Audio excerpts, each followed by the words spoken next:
Well, happy Monday. We are in our work series, and this week we're talking about justice. Today I want to focus our attention on God, on how he is deeply concerned with justice.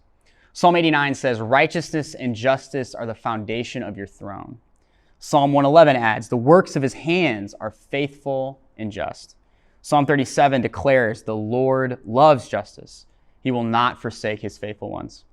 This may seem obvious. Of course, God cares about justice. Who could imagine a God who doesn't care about justice?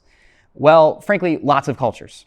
In Tom Holland's book, Dominion, he describes the main ideas about God, which preceded the onset of Christianity's proliferation in the West. And basically, there were three cultures and their views of gods which shaped Western culture before Christianity. That first culture was the ancient Near East in general. So this is Persia, Egypt, and other Canaanite gods. And they lionized sheer power.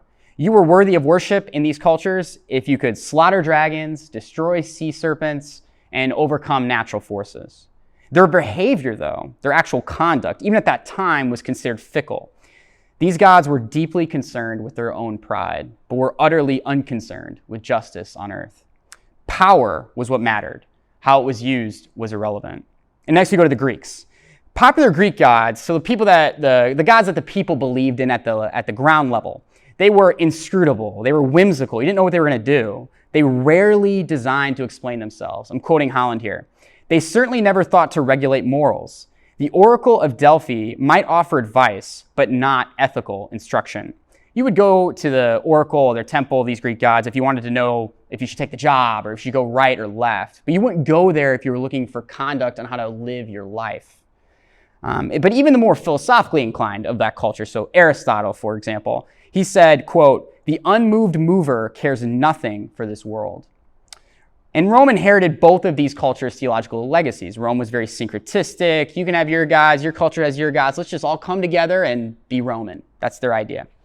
And I'm quoting Holland again. "The notion of a battleground between good and evil, between just and unjust, was entirely foreign to the gods of ancient Rome. They cared little for justice, but much for honor and glory. You could be a Roman god if you won. It didn't matter how you won or what you won, but you had to win on the battlefield." And then in the 4th century, following Constantine's conversion, the cultural landscape of that time shifted. There emerged a God who, quote, "though exalted, looks kindly on the lowly. Though lofty, he sees them from afar."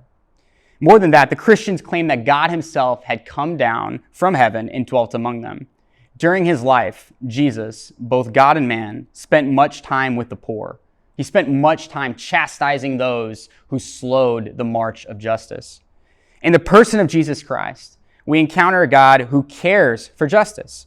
Someone who Paul says institutes authorities to punish wrongdoers. This God is invested in wrongs being made right, in justice being served, in the cries of the margins, in the lowly, the poor, and the destitute.